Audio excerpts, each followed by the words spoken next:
Et Salut. voilà. Salut. Allez, Salut. Annie, Toko. Oui, Christy. Bonjour. Bonjour. Bonjour. Ça va ce matin? Ça va, ça va, ça va tout doucement. Alors, Ça va. accepter d'affronter la douleur de la De guérison. la guérison, oui. On en parle. On en parle vraiment ce matin. Bonjour, chers amis téléspectateurs. Vous savez, dans le chemin du développement personnel, on peut être confronté à des difficultés, on peut être confronté à des abus qui nous transforment, qui nous déforment même. On peut avoir été, comment dire, abusé moralement, physiquement, émotionnellement même. Et ça nous affecte. Et parfois, on intériorise et on paraît. Mhm. J'aime souvent à dire qu'on met les couvercles, Ouais, ouais. on porte des masques. Alors, je suis là ce matin pour vous dire arrêtez de paraître, mais il faut être. Et je vais faire un parallèle avec la blessure physique. Vous savez que quand on souffre physiquement, quand on a une blessure physique, soit sur le pied ou bien sur la main, quel que soit l'endroit de votre corps, s'il n'est pas soigné, il Mhm. peut cicatriser, mais à l'intérieur, vous continuez d'avoir mal. Et parfois, donc, il faut absolument, quand vous arrivez à l'hôpital, pour les soins infirmiers, ils vont vous dire, Madame, Monsieur, ou bien mon enfant, sois fort parce qu'on va décaper la cicatrice. Il faut absolument décaper pour traiter la blessure en profondeur. Et ça, il en va de même pour nos blessures d'ordre émotionnel. Comme je disais à l'entame, on peut souffrir parce que on a fait l'objet d'une certaine injustice, que ce soit en famille, en milieu professionnel, partout ailleurs. On peut avoir fait l'objet d'un abus, peut-être au sein même de la famille. Mm. Et ceci m'en fait vous raconter l'histoire de, je vais la nommer Priscille, c'est juste un prénom, D'accord. qui, depuis son enfance, quand sa maman s'est mariée, elle a fait l'objet d'une famille recomposée parce que sa maman l'a amenée dans son foyer, dans son Mm. ménage. Et elle a été abusée par son beau-père et elle en a vraiment souffert. Et plus souffert, pourquoi? Parce que sa maman était au courant, elle n'a rien dit. Elle a souffert de l'abandon en même temps. Pourquoi? Parce que maman voulait préserver son mariage. Et la maman n'a pas eu le courage de dénoncer vraiment cet inceste, ce mal. Elle en a souffert. Et aussi, elle s'est donc érigée, elle a érigé autour d'un mur de protection, quitte à ce qu'elle a commencé à avoir une certaine amertume vis-à-vis de l'homme.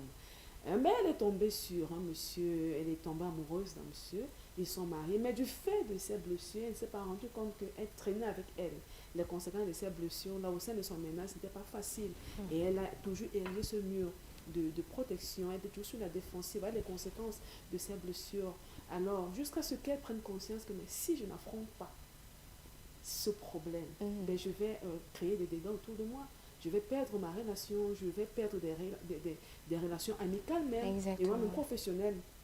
Elle a donc affronté cette douleur, sachant que quand elle entrait dans le processus de la guérison, elle avait suffisamment mal. Comment donc s'y est prise, chers amis téléspectateurs? Ou bien comment s'y prendre?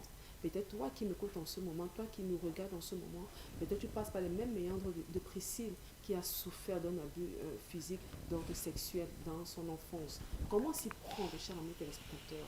Première des choses, il faut sortir du déni. Christine a évoqué tantôt quand elle annonçait ce thème. Il faut pouvoir sortir du déni absolument et Mm. mettre les mots sur les mots. Mm. Dire que vraiment, j'ai mal parce que j'ai été abusée dans mon enfance. J'ai mal parce que j'ai fait l'objet d'une injustice. Donc mettre les mots sur les mots, donc enlever le couvercle sur cette blessure-là, en le faisant dans un premier temps, vous entrez ici dans le processus. Ça va certes faire mal, mais ça va vous aider vraiment à en sortir. Pour la deuxième chose à faire, chers amis téléspectateurs, une chose pas de moindre, mais très, très importante, il faut pouvoir faire face à cette peur. La peur de, si je lâche prise, hein, si on apprend que j'ai fait l'objet de si. Faire face à ces peurs. Dans faire face à ces peurs, chers amis téléspectateurs, ça va vous aider à davantage prendre soin de vous parce qu'en fait, vous êtes responsable de votre propre vie. Vous êtes responsable de votre vie. Et aussi pratiquer l'autocompassion. Dans l'autocompassion, il s'agit de quoi, chers amis téléspectateurs? Vous savez, quand vous faites l'objet d'une blessure, parfois vous êtes dans l'évitement, vous faites tout pour éviter l'environnement qui vous a mis dans cette situation. Dans l'autocompassion, vous allez vous dire, ok, d'accord, c'est arrivé, je ne peux plus changer, mais je peux me changer. Je ne peux plus changer ce qui est arrivé, mais je peux me changer pour aider les autres à ne plus faire leur bien, à ne pas subir ce par quoi je suis passé, c'est arrivé. Donc, arrêtez de vous juger ou bien de culpabiliser. Dans l'autocompassion, toujours, vous pouvez, comment dire, de temps en temps revivre l'événement. Dans revivre l'événement, c'est que quand vous racontez l'histoire, vous êtes dans la victimisation. Or, quand vous recevez votre guérison, il ne faudrait plus être dans la victimisation. Quand vous racontez votre histoire, c'est dans le but dorénavant d'aider d'autres personnes. Parce que quand vous guérissez, vous devenez un canal de guérison ou bien de consolation pour les autres. Chers amis téléspectateurs, faites tous vos efforts aussi pour vous entourer de bonnes personnes qui pourraient vous soutenir dans ce processus de guérison. Faites tous vos efforts vraiment. Ne restez pas en autarcie. Parce que plus vous restez dans votre coin, vous pouvez être animé par parfois des sentiments de suicide, des sentiments suicidaires. Non, sortez de votre zone de confort. Entourez-vous de bonnes personnes, des personnes qui pourraient vous accompagner à pouvoir sortir de là en affrontant, bien entendu, toutes ces peurs-là. Donc, acceptez vraiment d'affronter la douleur de votre guérison.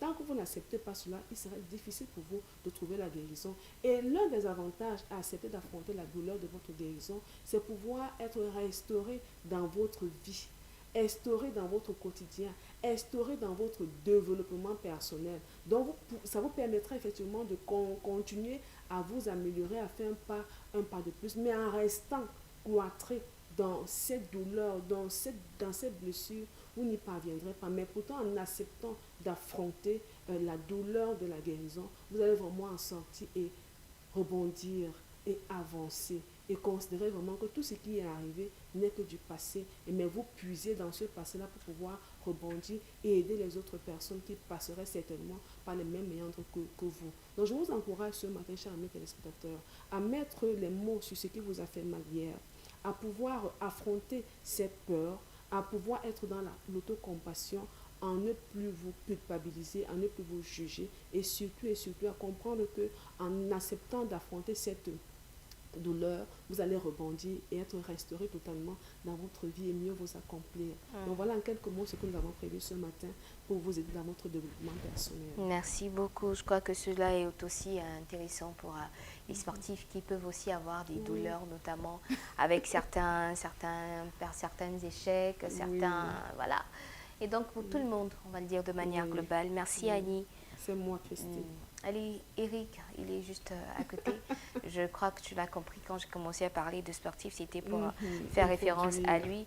Et donc, on va simplement le prendre directement sans transition. Il a notre journal de sport de ce matin à nous présenter.